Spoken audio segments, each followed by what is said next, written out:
กองประชุมดังกล่าวได้จัดขึ้นในวันที่24กุมภาพันธ์2026นี้อยู่ที่กระทรวงป้องกันประเทศแห่งสาธารณรัฐประชาธิปไตยประชาชนลาวฝ่ายลาวนำโดยท่านพลจัตวาคำสุขคำเลืองเทพรองผู้บัญชาการทหารอากาศหัวหน้าห้องเสนาธิการกองบัญชาการทหารอากาศกองทัพประชาชนลาวฝ่ายไทยนำโดยท่านพลอากาศโทนรัตน์บุญประเสริฐห้องเสนาธิการทหารอากาศแห่งราชอาณาจักรไทยท่านพลจัตวาคำสุขคำเลืองเทพได้แสดงความยินดีต้อนรับคณะฝ่ายไทยอย่างอบอุ่นพร้อมทางกล่าวเปิดกองประชุมอย่างเป็นทางการ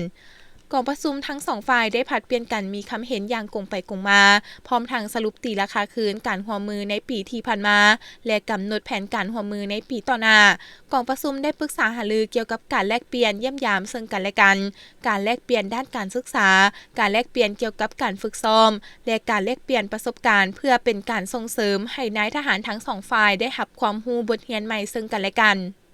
ท่านพลอากาศโทนรัตน์บุญประเสริฐได้แสดงความขอบใจต่อท่านรองผู้บัญชาการทหารอากาศกองทัพประชาชนลาวที่ได้ให้เกียรติต้อนรับคณะวิชาการกองทัพอากาศแห่งราชอาณาจักรไทยในโอกาสเดินทางมาร่วมกองประชุมวิชาการทหารอากาศสองฝ่ายลาวไทย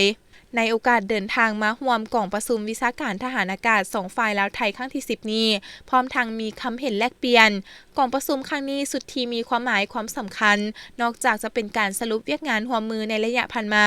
แล้วยังเป็นการยั่งยืนถึงความสามัคคีฮักแพงระหว่าง2ประเทศฐานบ้านใกล้เฮือนเคียงพร้อมเดียวกันนี้ยังเห็นดีกับแผนการในต่อหน้าโดยจะยกระดับความร่วมมือหลายด้านเพื่อพร้อมกันสร้างน่านฟ้าแห่งสันติภาพภายหลังสำเร็จกองประชุมคณะผู้แทนฝ่ายไทยยังได้ไปเที่ยวชมสถานที่ท่องเที่ยวทางประวัติศาสตร์และวัฒนธรรมอยู่นครหลวงเวียงจันทน์และแขวงหลวงพระบางตื่มอีก